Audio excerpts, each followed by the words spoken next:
суранış барыңардан кичпейликке видеону таратып коюңуздар. Тынч болуңуздар, аман болуңуздар. Биздин каналга катталып болсо катталып, кандай кызматтар болсо айтсаңыздар болот. Кудай сактасын, урматтуу такси биртуандар, абайлап айдаңыздарчы. Кечээ күнү, жума күнү 3 машина ДТП болгон. Бирөөсү колу сынды, бели сынды больницада, бирөөсү бир аз акча берип ошободон бери жок, а бирөөсү дайынсыз. Качып кеткенби, не болгон кабары жок. Этият болуңуздарчы. Андай машинаны таштап кеткен ал мындай эле да. Биз мына жердеги иштеп жүргөн бизди алдап кеткен деп анча. Аздап. Видеону такси биртуандар көрсүн, видеону болушунча такси айдаган досторго бөлүшүп коюңуздар. Барсак жак оодарылып калган кадимки. Машина үчөө тең өзүңүздөрдүкүбү? Ооба. Машина кадимкидей оодарылып калыптыр. Эртең менен саат 10-да. Арендага машина алып алып, акчасын бербей, машинаны ушундай кылып уруп, качып кеткендер өтө көп болуп аткан. Кудайдан корккула, туугандар. Кудайдан корккула. 5000-6000 рублиңиздарды аябаңыздар. Видеорегистратор каждый водительге бул эң керектүү нерселердин бири. Бул унаа скорый помощь менен ушул сүйүшүп кеткен. Карасаңыздар. Эртеге кечке мал эркекче.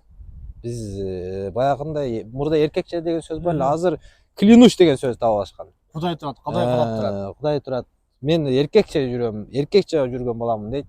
По факту эч нерсе жок. Алдап кеткендери боюнча, ДТПлар боюнча, акчаларын төлөбөй качып кеткендери боюнча, ошолор боюнча сонун маек берели. Чындап эле болот андай туурабы? Күндө эле. Андай өтө көп. Assalamu alaikum, урматтуу Рустам Калматов каналынын көрүүчүлөрү, амансыздарбы, кутмандуу күнүңүздөр менен жалпыңыздарга. Урматтуу Москвадагы мекендештер, бир туугандар, видеого назар салып көрүңүздөр.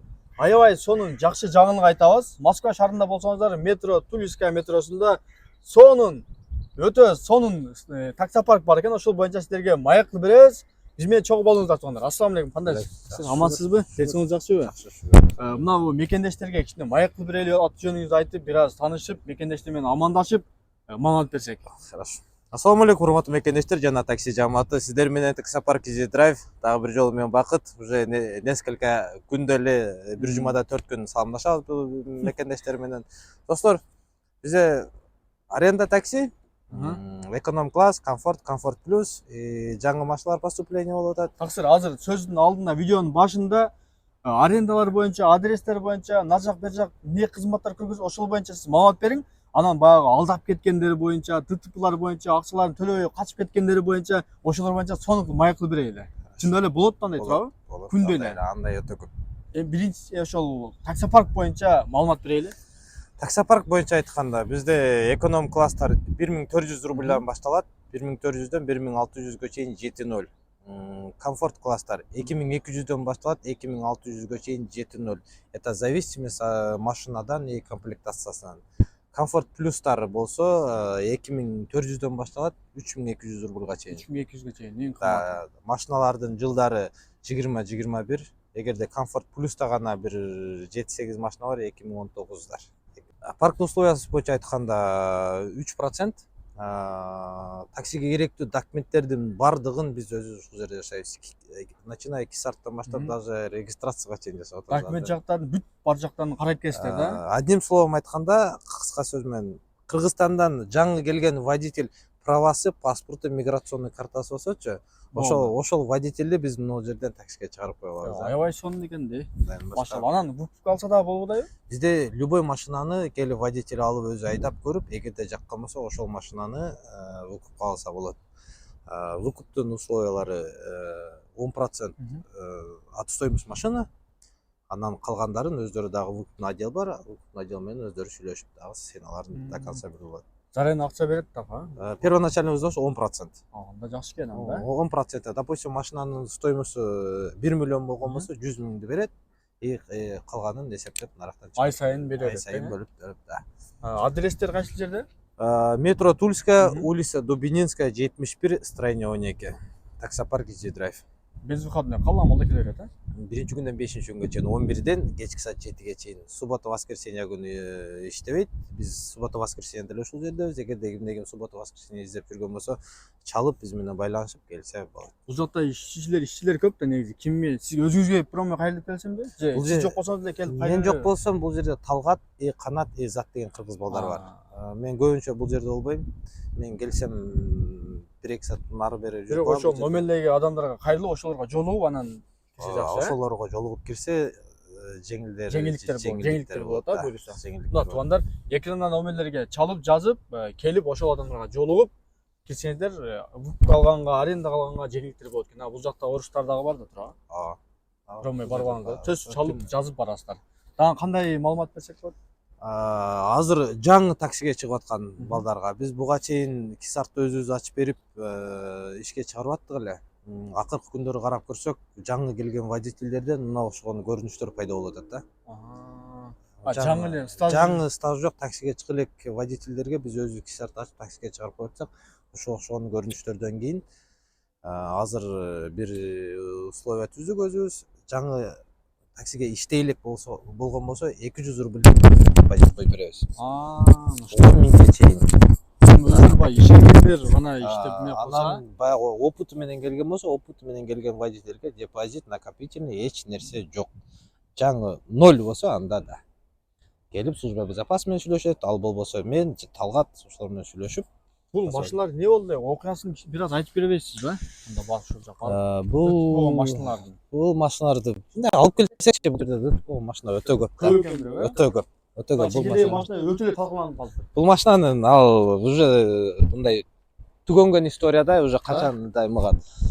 Пятница күнү эртең менен где-то саат 10:30 же 11 болсо керек эле. Могу жерде иштеген мен өзүм коллегам Талгат айтып калды, срочно Варшавский шоссеге барыш керек. Варшавский шосседе биздин водитель оодарылып калыптыр дейт. Барсак, жак оодарылып калган кадимки. Машина үчөө тең өзүңүздөрдүкүбү? Ооба. Машина кадимкидей оодарылып калыптыр. Эртең менен саат 10-да. Аны барып гейлер менен уже сүйлөшүп чечип башка кылып машинаны алып келип бул жерге коюп, нар жакка барып тамактанып алайлы деп тамактанып отурсак, бул жактан чалды. Экинчиси чалды, экинчисин дагы ошол моментте ошол жака жөнөйлү болсак, бул жактан үчүнчүсү чалды. Үчүнчүсү чалды, мен именно мынага бара алган жокмун. Потому что бул мага башка балдар кетти. И мен Беркиге бардым. Беркиге барсам, ал Берки барып Звежгородко кирип кетиптир. Ал канчалык скорость менен кантип барган ал жерге, кантип кирип кеткен билбейм. Же уктап кеткен чакта да канчалык болбош керек эле да. Эми бул дагы жаңы водительдердин опытын жоктугунан ушул нерсе келип чыгып атат да. Пока что оплаталары, алардын судьбасы пока что неизвестна. Бири больницада, бириси пока что неизвестна, экинчиси данный момент жүрөт. Үчүнчүсү жүрөт, то есть. Кудай сактасын. Андай моменттер өтө көп. Эми биз кыргызбыз да. Ооба. Биздин кыргызда эмне гана болбойт.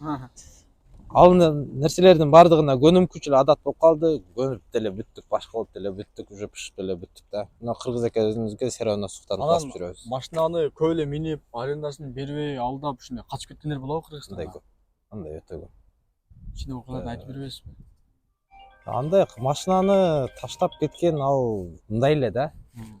Биз могу жердеги иштеп жүргөн бизди алдап кеткендер анча. Аз допустим могу жердеги алсак калган балдарды билбейм, Талгат деген бала. Талгат экөөбүз эсептеп келсекчи, палянча миң акча бар да. Биз өзүбүздүн иштеген акчабызды арендасын төлөй албай башка болуп келсе, биз кыргызбыз го, брат, силерде возможность бар, жардам бериши керек деп жардам берсең, алдан обратный связь жок да. Кайра машинаны бир жерге таштап кеткен, же болбосо келип тапшыр, эртеге кечке мал эркекче. Биз баягындай мурда эркекче деген сөз бар эле, азыр клянусь деген сөз таап алышкан. Кудай турат, Кудай карап турат. Кудай турат. Мен эркекче жүргөн баламын дейт. По факту эч нерсе жок. Өзүң жакшылык кылып, жаман көрүнгөн күн болуп атыптыр да азыр, Азыр мен кече отуруп алып эсептедим да. Өзүм просто берген суммаларымчы. Жөн элечи, кимге канча сумма бергенимчи. Эми анын арасында мына күнү берем дебей качып кеткени это ладно да. Мындай берем деп туруп, бербей трубканы албай заблокировать жүргөн анын арасында мен өзүм досторум деле бар да. Ооба. Просто мен убактым жок аларды куулаганы. Эгерде кече күнү мен өзүмдүн историямда жазгам, кимде ким среда күнгө чейин ошол менден лично алган, менден Талгаттан алган акчаларды кайра обратно среда күнү эме болбосо, мен среда күнү болотууга тартам дейм. Менде паспорттары, сүрөттөрү бардыгы бар. Андайлар бизде толтура ал нерсеге бизде нормально көрүнүш болуп калды уже. Өзү негизи ушундай жакшылыктуу жаман көрүнөт экенсиң да. Кара, бизде кандай десем, кыргызга жардам бериш керек дейбиз да. Кыргызды ушинтип на ровном месте алдап кетип атсачы, кимдин жардам бергиси келет? Азыр мен сени тааныбайм деп койсоң таарынат. Мен сени тааныйм деп жардам берип койгон болсоң, ал жерде сени кайра тааныбай коет да ал жердечи. Айылдашың келет, досуң келет, тууганың келет, ишке сүйлөшүп бер, андай кылып берет. Кирет дагы, киргенден кийин кайра сени уят кылып кетет экен да. Ооба. Андайлар толтура. Андайлар мен список менен эгерде ошол күн определенный сурак бергем, ошол күнгө чейин болбосо чыкса көрөсүңөр. Балким өзүбүздүн эле араларыбызда жүргөндөр бар да. Арабызда. Арабызда жүргөндө кээ бир момент болуп калып атат. Мен, допустим, сен бир проблема менен келсең, мен бирөөдөн алып сака берип турупчу, кайра ошого карыз болуп ал таап бер десечи, өзүм таппай бирөөлөргө карыз болуп жүргөн моменттер болуп атат. Азыр данный момент мен бирөөлөргө алар мага ишенип берген. По факту мен аларды башка бирөөгө берип алып, ошол жерде жанакынын проблемасын чечиш үчүн анын аркыларга мен өзүм таап бере албай жүргөн моменттер бар. Анын үчүн билбейм кандай чара колдонобуз. Эми азыр айтам, финансовый проблема менен мага келбегин депчи. Вообще жакын жолобой эле кой финансовый проблема. Сага машина керекпи, мен берем. Күндө проблема экен да. Күнүмкү эле көрүнүш алат. Качмай, бермей мындай. Негизи машиналар көп эле экен, Машинанын айтам го, любой водительге любой вкус таап бере алат. Анда аябай сонун экен. Любой вкус таап бере алат. Анан мына водительдерге да кайрылуу кылып коелу. Кадырдан пайдаланып, абайлап айдаңыздар туугандар. Үй бүлөңүздөрдү, бир тууганыңыздарды адал тамак менен багыңыздар. Баягы энергетик нерсени ичпеңиздер. Жакшы эс алып, анан айдаңыздар. Ушундайлар бар да турабы. Андайлар өтө көп. Алып, уктабай жүргөндөр бар да. Кудайдын алдайан жол беребиз эртең кыямат калганда. Ушул нерсе үчүнчү эми карап айдаңыздар да, эрте айбайлап. Анан бир кыргыздын айынан 1000 кыргыз ушул Кыргызстан жаман көрүнөт да. Знакты бузбаңыздар. Айбайлап, мындай жынакка карап, акырын айдаңыздар туугандар. Мен мына такси жааматына бир нерсени эле кайрылат элем да. Бир 5000-6000 рубль акчаңыздарды аябастан видео регистратор алып коюп алыңыздарчы депчи. Видео регистратор өтө көп нерсеге жардам берет экен да. Сөзсүз керек да ала. Сөзсүз керек экен да. Эмне дегенде биздин водительдердичи все-таки биз бул жерге чужой адамбыз да. Биздичи эки сөз мененчи наркы экөөчү наракка барып 3000 сүйлөшүп келип туруп биздин водительдер виноват кылып койгон моменттер болуп атат да. Ушундай да болуп атабы. Андай моменттер толтура да. Бизде көпчүлүк ошондой неме менен страдать этип калган. Эгерде 3000ге же 5000 аябай видео регистратор коюп алган болсо, ошол моментте видео фиксацияны чыгаргандачы уже любой адам токтойт да ал жердечи. Хоть ГАИ да башкасы да бардыгычы. Өздөрүнүн сактыгы үчүн, өздөрүнүн коопсуздугу үчүн ошо видео регистратор 5000-6000 рубльды аябайчы жакшысын алып коюп алса, оны мен коюп жүрөм да, мына жердеги немелергечи. Ошол нерсе эң сонун нерсе. Мени келип просто сүзүп кетти да. Сүзүп кетти, просто эгерде видео регистраторум жок болсо, ал заправкадан мен аны доказать эте албайт болчумун. Заправкада турган жеримен келип сүзүп кетти. Камера бар экен да, кудайга. Камера бар, сразу эле неме кылды, бердим, бергенден кийин автоматически жазып берет. Камеранын заманы болуп калды да азыр. Наркы полону көрүп атасыңар. Полону келип скорый помощь келип сүзгөн. Эгерде ошол полонун видео регистратор болбосочу, биздики отвечаю виноват болуп калмак да ал жергечи. Ошол үчүн туугандар 5000-6000 рубльиңыздарды аябаңыздар. Видео регистратор каждый водительге бул эң керектүү нерселердин бири. Да. Ошол келиңиздер. Биз ушул жерде кошумча маалыматыңыз жок, кошумча маалымат. Айта кетчү нерсе, бизде розыгрыш жүрүп атат каждый айда. Азыр мына уже 8-inde бүтөт. Биринчи орунга iPhone 15 Pro, экинчи орунга Apple Watch кайсы поколение экенин билбейм. Үчүнчү орунга AirPods третий поколение. AirPods Pro третий поколение, да. Таксопаркта иштегендер үчүн, Таксопаркта келип биздин подключашка менен иштегендер үчүн. Ким көп сумма иштесе, либо ким көп саат иштесе, ошол водительге берилет. Каждый ай эле бизде ойнолуп турат ал нерсе. Мына эле эмес. Аябай сонун жакшы жаңылык буйруса. Урматтуу мекендештер, видеону көрүп жаткан болсоңуздар, группалар менен бөлүшүп, лайк басып, жакшы сөздөр жазып коюңуздар туугандар. Бул да бир мусулман бир тууганыңызга пайдасы тийсин. Машина издеп жүргөндөр, жакшы такси парк издеп жүргөндөр көп болуш керек туугандар. Сураныч барыңардан кичипеликке видеону таратып коюңуздар. Тынч болуңуздар, аман болуңуздар. Биздин каналга катталып болсо катталып, кандай кызматтар болсо айтсаңыздар болот. Ассаламу алейкум жалпыңыздарга. Салам алейкум. Ишиңизге ийгилик.